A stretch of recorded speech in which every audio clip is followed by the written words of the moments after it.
Hello दोस्तों। आज हम डीबीएमएस का लेक्चर 10 कवर करने वाले हैं और आज हम वेयर क्लॉज, बिटवीन ऑपरेटर और अलाइसिंग, इन सभी टॉपिक्स को पढ़ने वाले हैं। तो चलिए शुरू करते हैं। तो सबसे पहला टॉपिक है हमारा वेयर क्लॉज। तो क्लॉज क्या होते हैं दोस्तों, मैं आपको पहले ही बता चुका हूँ कि क्लॉज जो है वो क्वेरी के पार्ट होते हैं, पार्ट ऑफ स्टेटमेंट, जो कि एक स्पेसिफिक कंडीशन के लिए, स्पेसिफिक पर्पस के लिए यूज़ किए जाते हैं। अलग अलग तरह के क्लॉजेज होते हैं, जैसे where clause, group by clause, having clause, order by clause, from clause. तो ये सारे क्लॉज होते हैं। इसी में से एक है वेयर क्लॉज। तो वेयर क्लॉज का हम यूज़ करते हैं जब हमें किसी स्पेसिफिक कंडीशन पर डेटा को रिट्रीव करना हो। जैसे कि अगर हम सभी कॉलम्स सेलेक्ट करना चाहते हैं तो उसके लिए हम स्टार करेंगे, सेलेक्ट स्टार। और अगर हम कुछ स्पेसिफिक रो सेलेक्ट करना चाहते हैं तो हम उन रोज की कोई कंडीशन देंगे, उस कंडीशन के अकॉर्डिंग जो है हम रोज को सेलेक्ट कर सकते हैं। जैसे कि select star from table name हमने दे दिया वेयर, और फिर उसके बाद हम कंडीशन दे देंगे। फिर दूसरा तरीका हमारा हो सकता है कि हम कुछ स्पेसिफिक कॉलम सेलेक्ट करें और कुछ स्पेसिफिक रो सेलेक्ट करें। तो स्पेसिफिक कॉलम्स सेलेक्ट करने के लिए मैंने आपको बता चुका हूँ कि कॉलम के नेम हमें देने होते हैं। अगर हमें सभी कॉलम सेलेक्ट करने हैं तो हम स्टार दे देंगे, और अगर स्पेसिफिक कॉलम सेलेक्ट करने हैं तो कॉलम के नेम हमें देने होंगे। फिर हम यहाँ पर वेयर कंडीशन इसी तरह से स्पेसिफिक कॉलम और स्पेसिफिक रो सेलेक्ट कर सकते हैं। अब दोस्तों यहाँ पर जैसे अलग अलग क्लॉजेज होते हैं, तो उनका ऑर्डर आपको पता होना चाहिए, क्योंकि अगर गलत ऑर्डर में अगर लगाएंगे उनको तो वो क्या कहते हैं, एरर दे देंगे। तो सबसे पहले हम सेलेक्ट क्वेरी की जैसे हम यूज़ करते हैं, तो सेलेक्ट स्टार सबसे पहले फ्रॉम क्लॉज यहाँ पर आ जाएगा। उसके बाद टेबल नेम के बाद हम सबसे पहले वेयर क्लॉज का यूज़ करेंगे, ये हमारा ऑर्डर होता है। वेयर क्लॉज के बाद हम ग्रुप बाय का यूज़ कर सकते हैं, उसके बाद फिर हम हैविंग, और उसके बाद फिर ऑर्डर बाय, उसके बाद फिर लिमिट। तो अगर हमें इन सभी क्लॉजेज में किन्हीं भी दो या तीन को यूज़ करना है तो उनको हमें इसी ऑर्डर में यूज़ करना होगा। अगर हमने गलत ऑर्डर कर दिया, वेयर को बाद में कर दिया ग्रुप बाय के, तो वो नहीं चलेगा, एड दे देगा। तो ये ऑर्डर आपको याद रखना है हमेशा। तो दोस्तों जैसे हमने वेयर क्लॉज को समझा, तो जैसे अगर हम यहाँ पर सेलेक्ट करें, select distinct salary from E M P where D I D equal to 101। तो यहाँ पर ये क्या कर रहा है, डिस्टिंक्ट सैलरी। डिस्टिंक्ट का मैं आपको बता चुका हूँ, डिस्टिंक्ट क्लॉज क्या करता है, ये जो यूनिक वैल्यूज होते हैं वो उनको सेलेक्ट करता है। यानी कि किसी कॉलम में अगर डुप्लीकेट वैल्यूज हैं तो वो उनको एक ही बार शो करेगा। तो डिस्टिंक्ट क्लॉज जो है यूनिक वैल्यूज को सेलेक्ट करता है। तो select distinct salary from EMP, ये टेबल का नाम है हमारा। फिर वेयर क्लॉज हम लगा रहे हैं, where D I D equal to 101। अब ये क्वेरी क्या करेगी, उन एम्प्लॉयज़ को सैलरी सेलेक्ट करेगी, उन एम्प्लॉयज़ की सैलरी शो करेगी जिनकी डी आई डी जो है वो 101 है। तो ये हमारे वेयर कीवर्ड हुआ, और ये जो हमने कंडीशन दी है ये हमारी वेयर क्लॉज की कंडीशन हुई। तो यहाँ पर हमारे पास ये आउटपुट आ जाएगी। इसको हम माइस्क्ल में करके देख लेते हैं। तो दोस्तों सबसे पहले हम अपनी टेबल को सेलेक्ट करते हैं, उसमें डेटा देखते हैं, उसमें डेटा क्या है। तो यहाँ पर आप देख सकते हैं दोस्तों कि जो EMP नाम की टेबल है हमारे पास, उसमें ये सारा डेटा है। अब हम उस क्वेरी को एग्जीक्यूट करेंगे।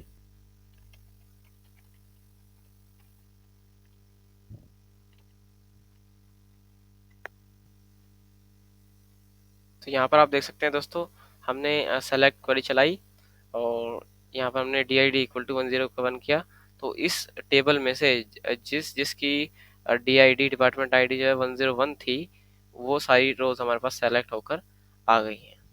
तो दोस्तों इस तरह से जो है हम जब हमें कुछ स्पेसिफिक रोज को सेलेक्ट करना होता है किसी भी स्पेसिफिक कंडीशन के बेस पर, तो हम वेयर क्लॉज का यूज़ कर सकते हैं। यहाँ पर हमने दोस्तों इक्वल टू ऑपरेटर का यूज़ किया है। हम यहाँ पर वेयर क्लॉज के साथ में रिलेशनशिप ऑपरेटर और लॉजिकल ऑपरेटर, इन सब का भी यूज़ कर सकते हैं। फॉर एग्जांपल दोस्तों जैसे हम यहाँ पर सेलेक्ट करते हैं, select star from EMP where salary is greater than 50,000 and D I D equal to 101। तो यहाँ पर जो ग्रेटर देन ऑपरेटर है, ये हमारा रिलेशनशिप ऑपरेटर है, और जो एंड है हमारा वो एक लॉजिकल ऑपरेटर है। तो रिलेशनशिप ऑपरेटर तो हम रिलेशनशिप के लिए यूज़ करते हैं, और एंड जो ऑपरेटर है जैसे लॉजिकल ऑपरेटर होते हैं वो हम दो कंडीशन को कंबाइन करने के लिए यूज़ करते हैं। तो जैसे कि हम यहाँ पर अपनी क्वेरी चलाते हैं,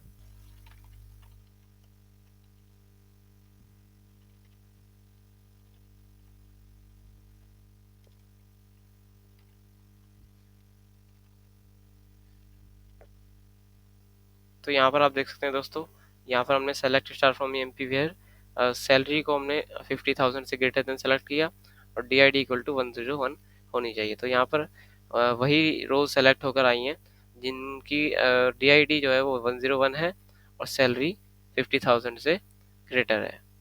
तो इस तरह से हम एक स्पेसिफिक कंडीशन पर जो है वेयर क्लॉज का यूज़ कर सकते हैं रोज को सेलेक्ट करने के लिए। इसी तरह से दोस्तों हम और का भी यूज़ कर सकते हैं, जो कि हमारा दूसरा लॉजिकल ऑपरेटर है। जब हम एंड लगाते हैं दोस्तों, तो उसमें जो पहली कंडीशन है और दूसरी कंडीशन है, जब वो दोनों ही सेटिस्फाइड होंगी तब वो रो हमारी सेलेक्ट होती है। लेकिन और में क्या है, या, और का मतलब होता है या तो ये कंडीशन सेटिस्फाई हो जाए या फिर ये हो जाए या फिर दोनों हो जाए। तो किसी भी अगर एक भी कंडीशन अगर सेटिस्फाई हो जाती है तो वो रो हमारी सेलेक्ट हो जाती है। तो इस तरह से हम और का भी हम यूज़ कर सकते हैं, जैसे हम देखते हैं माइस्क्ल में।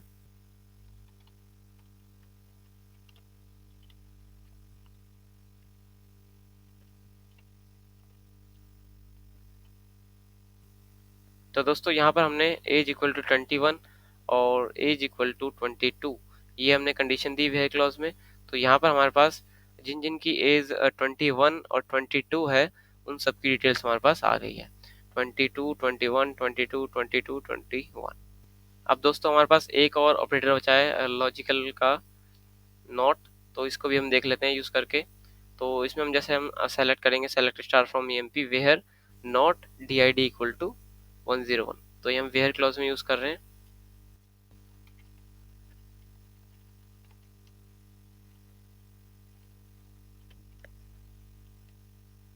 तो दोस्तों आप देख सकते हैं कि यहाँ पर हमने नॉट लगाया, तो जिस जिस रो में डी आई डी की वैल्यू 101 नहीं है वो सारी रोज यहाँ पर आ गई हैं।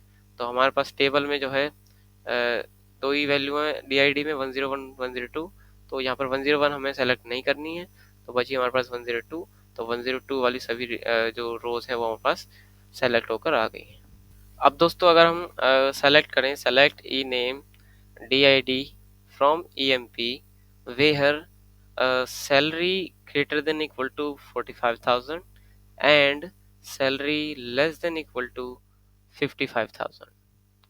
तो अगर हम वेयर क्लॉज में इस तरह से रेंज देना चाहते हैं, तो जैसे हमने यहाँ पर रेंज दी तो हमारे पास ये सारी आउटपुट आ जाएंगी जिन जिनकी सैलरी 45,000 से इक्वल या फिर ग्रेटर देन है, और 55,000 से लेस देन या फिर इक्वल टू है।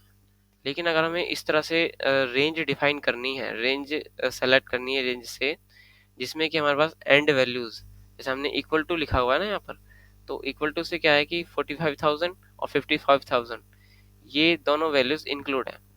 तो अगर हमें इस तरह से रेंज डिफाइन करनी है जिसमें कि एंड वैल्यूज भी इंक्लूड रखनी है हमें, तो हम इस तरह से लिखने की जगह बिटवीन का यूज़ कर सकते हैं। बिटवीन ऑपरेटर हम यूज़ कर सकते हैं। ये हमारे पास एक कंपैरिजन ऑपरेटर होता है। तो जैसे अगर हम पहले इसको चला कर देखते हैं फिर हम बिटवीन के साथ में देखेंगे।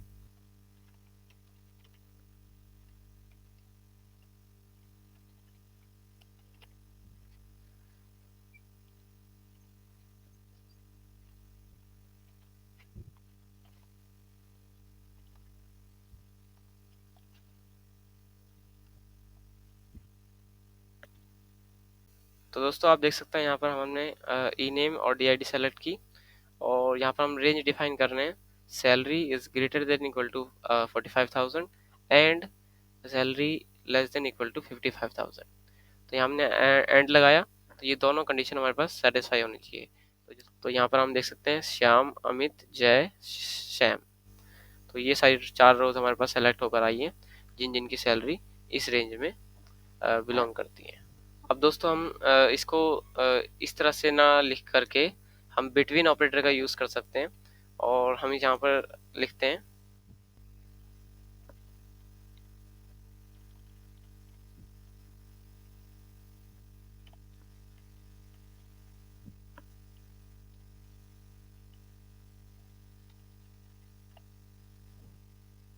तो दोस्तों यहाँ पर हमने उसी कंडीशन को, उसी रेंज को यहाँ पर हमने बिटवीन के थ्रू डिफाइन किया है।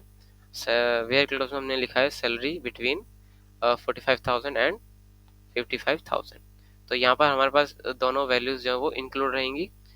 तो जो जो जिन जिन रोज में सैलरी की वैल्यू इस रेंज में लाइक रहेगी, इस रेंज से बिलोंग करेगी, वो सारी रोज यहाँ पर हमारे पास सेलेक्ट होकर आएंगी। और उसमें से हमने कॉलम्स को सेलेक्ट किया, ई नेम और DID, तो हमारे पास ये खाली दो ही कॉलम सेलेक्ट होकर आए हैं। तो यहाँ पर आप देख सकते हैं सेम डेटा शो हो रहा है।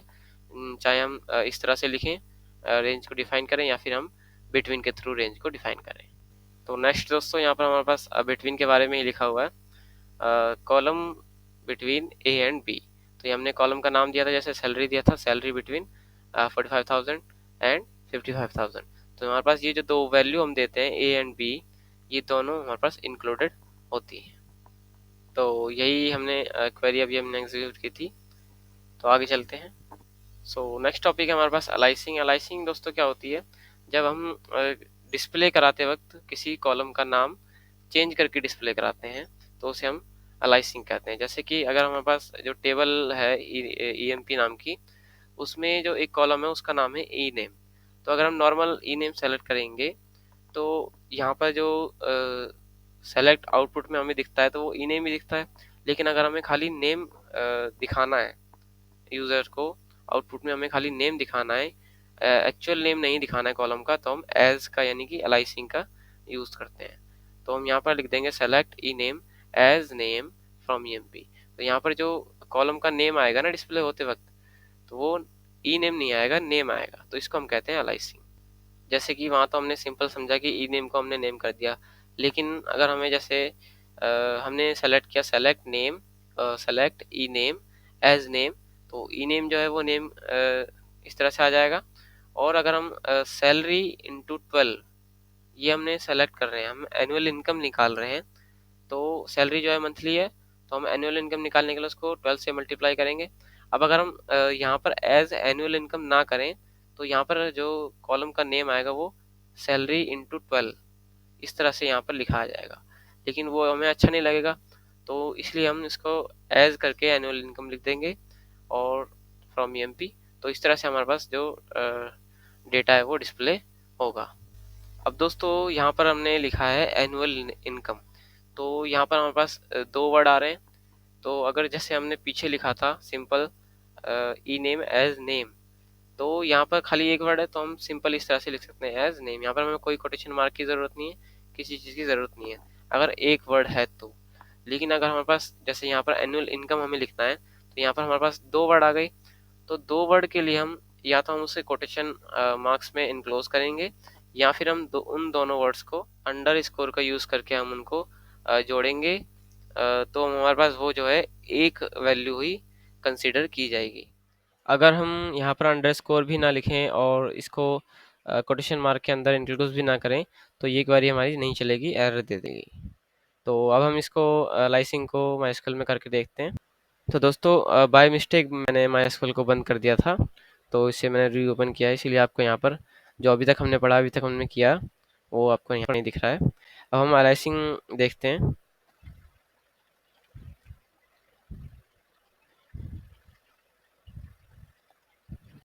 तो दोस्तों आप देख सकते हैं हम यहाँ पर हमने ई नेम को सेलेक्ट किया और उसका नाम नेम कर दिया। अब हम दूसरी क्वेरी चलाते हैं।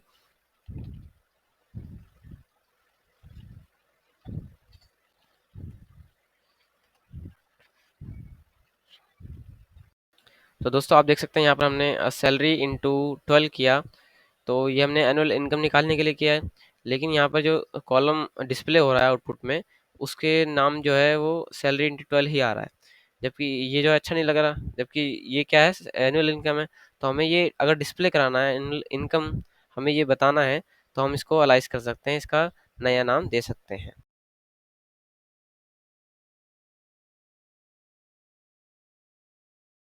अब दोस्तों हमने यहाँ पर सैलरी इंटू 12 को हमने एनुअल इनकम यहाँ पर एनालाइज किया, और आप देख सकते हैं यहाँ पर हमने ना तो अंडरस्कोर का यूज़ किया और ना ही इसको कोटेशन मार्क में इनक्लोज किया। तो अब अगर हम इसको एग्जीक्यूट करेंगे तो ये हमारे पास एरर दे देगा, क्योंकि ये हमारे पास एक लिटरल नहीं है, ये हम कंफ्यूज हो गए कि इसका नाम हम क्या देंगे। तो यहाँ पर जो है हमें या तो अंडरस्कोर लगाना होगा बीच में, जितने भी हम वर्ड्स लिखेंगे उनके बीच में अंडरस्कोर लगा के उनको जोड़ना पड़ेगा, या फिर हमें उन्हें कोटेशन मार्क के अंदर इनक्लोज करना होगा।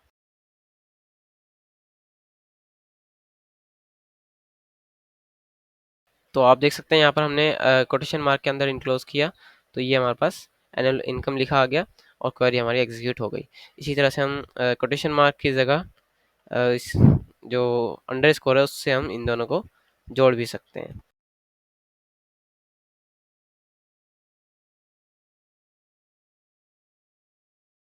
तो आप यहाँ पर देख सकते हैं कि जो हमने अंडरस्कोर लगाया तो उससे भी हमारे पास क्वेरी चल गई है, और यहाँ पर एनुअल इनकम लिखा रहा है, लेकिन यहाँ पर आप देख सकते हैं कि आउटपुट में जो है अंडरस्कोर भी दिखाई दे रहा है। तो अगर आपको इस तरह से नहीं करना है तो आप कोटेशन मार्क ही यूज़ करेंगे। यहाँ पर आप सिंगल कोटेशन मार्क या फिर डबल कोटेशन मार्क भी यूज़ कर सकते हैं।